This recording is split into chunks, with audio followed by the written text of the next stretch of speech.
90-Day Fiancé, The Other Way premiere recap September 8, 25, Season 7 Episode 1 C'est la vie. Tonight on TLC, their popular reality show 90-Day Fiancé, The Other Way airs with an all-new Monday, September 8, 2025 episode, and we have your 90-Day Fiancé, The Other Way recap below for you. On tonight's 90-Day Fiancé, The Other Way Season 7 Episode 1 called C'est la vie, as per the TLC synopsis, Chloe trades Boston luxury for Johnny's pirate life in Aruba. Manon risks it all returning to France for Anthony. Luke heads to Colombia to wed Madeleine. Also, Jenny and Sumit face a new challenge living under his parents' roof. So make sure to tune in tonight between 8 p.m. to 10 p.m. Eastern Time for our 90-Day Fiancé, The Other Way recap. While you wait for our recap, make sure to check out all our television spoilers, news, recaps, and more here. Tonight's 90-Day Fiancé, The Other Way recap begins now. Refresh page often to get the most current updates. Chloe is an American. She's 23 years old. She lives in Massachusetts. She was moving out of the country to be with a man she fell in love with, but everyone thinks she's crazy for moving. Chloe had everything going for her in the States. She was giving that up for Jonathan. Jonathan was 32 and lives in Aruba. He was an entertainer on a pirate party boat. His job was how they met. She went down there on a trip with friends and they did a day excursion on the ship. Her first impression wasn't the greatest. She thought he was cocky at first. Jonathan, known affectionately as Johnny, won her over later on. They dated long distance for 11 months. They were ready to commit, and so Chloe was moving to Aruba. None of her loved ones were happy about it. Her mom worked hard to provide Chloe with a lot of opportunities. She got a college degree. She's got a job. She was throwing that away to potentially work on a pirate ship with her boyfriend in Aruba. Her mom knew that life was going to be hard for her. Something she didn't want for her princess. Princess wasn't an insult, by the way. It's how even Chloe describes herself. She was in cheerleading and beauty pageants. She was used to a great quality of life. She was giving that up to wing in a foreign country. Her mom didn't think it would work. Her friends didn't think it would work. Her friend was actually married to someone that grew up with Johnny. She therefore knew that he was a player. He wasn't the type of guy to settle down, and here was Chloe doing more than that. She was giving up everything for him. Chloe doesn't see that because she was betting everything on love. The same goes for Manon. Manon was from France and she's lived in the United States for years. She was married to an American named Anthony. Manon said she was doing it to spend quality time with her son. She can offer him a better quality of life there. She was going to stay home and her husband was going to work over there. Manon loves France. She just hated growing up there. She was bullied relentless for being plus size. The bullying didn't stop at school either. Her family comes down on her for her weight as well.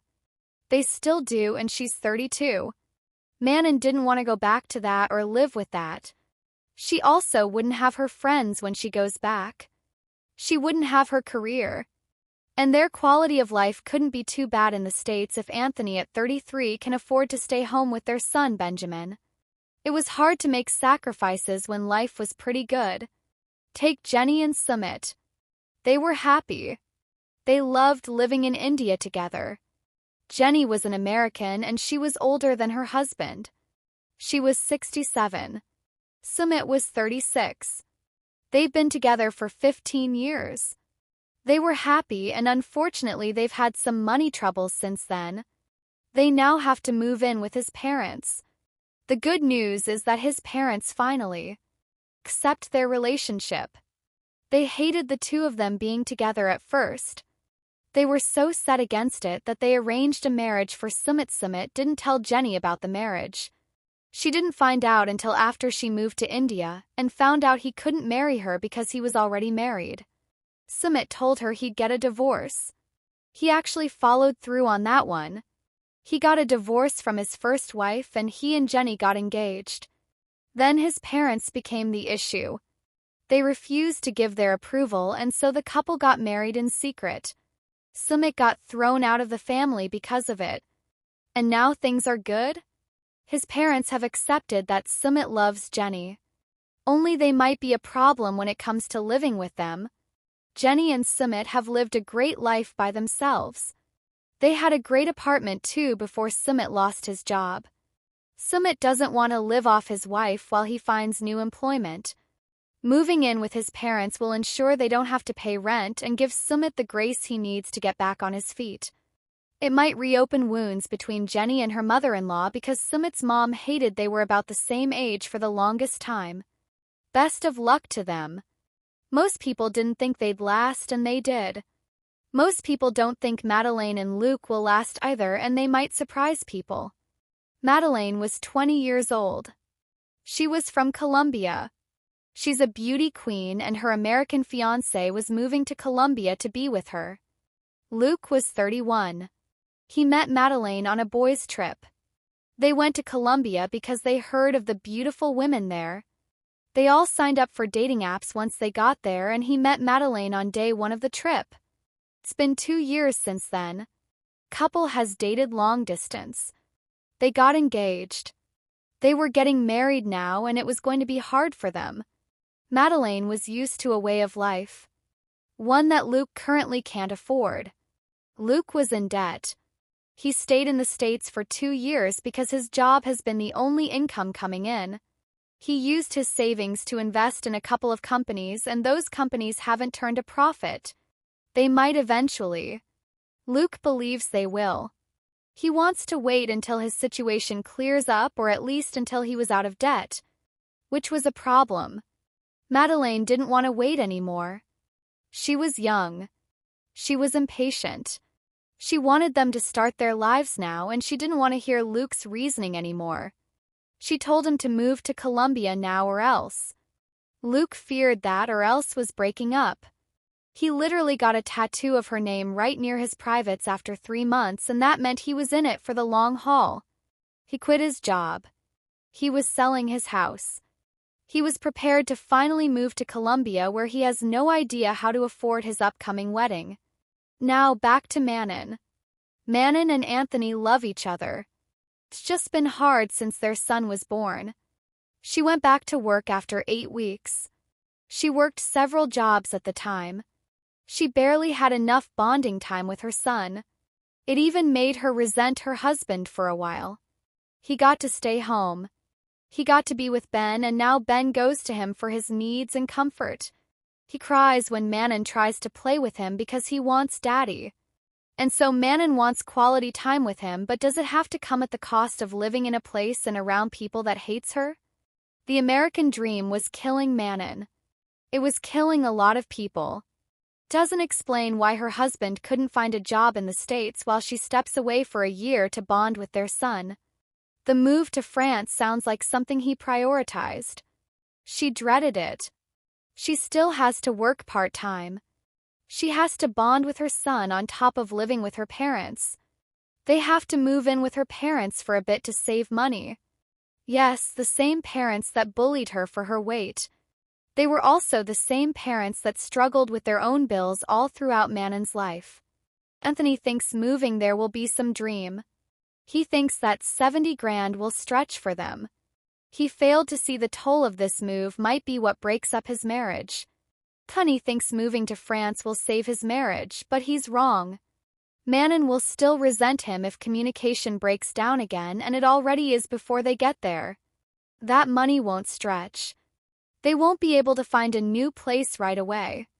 Manon came to the States with nothing, and she's built a great life to now suddenly go back 10 steps? She'll resent him for that too.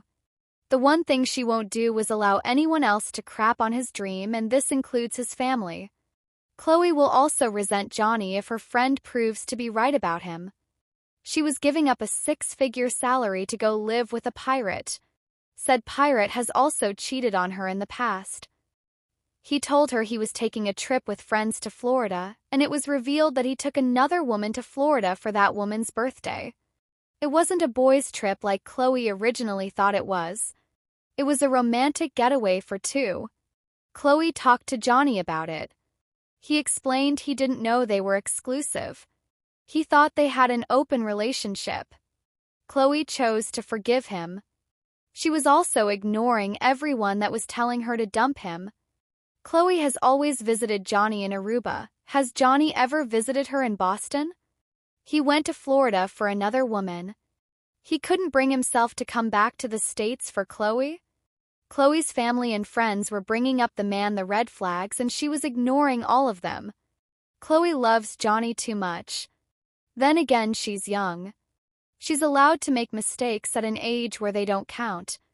And it's not like they're engaged. Does Johnny even know she's moving to Aruba, or does he think she's coming for a visit? See me and come live with me are two different beasts. Jenny was already regrets moving in with her in-laws. She heard from the family's other daughter-in-law that Sumit's mother was very traditional. She ran that house and she expects the women there to follow her lead. Jenny was used to going out alone and shopping alone. She cooks her American food. She was now genuinely afraid of giving that all up after talking to Shri. Shri was no longer the favorite daughter-in-law. She lost in after Sumit's mom said she didn't do anything, and Shri then decided not to do anything so that her in-laws could see her hard work. They're still not appreciative of Shri because they didn't feel she should stand up for herself. They were going to be the same for Jenny. Jenny feared it too. Sumit talked her down. He couldn't wait to live with his family forever, and so they moved in. On day one, his mom was going through their things. She tried to break Jenny's bottles of alcohol. She told Jenny she had too many clothes. She was criticizing her after just an hour. Jenny wasn't going to be living with them forever, and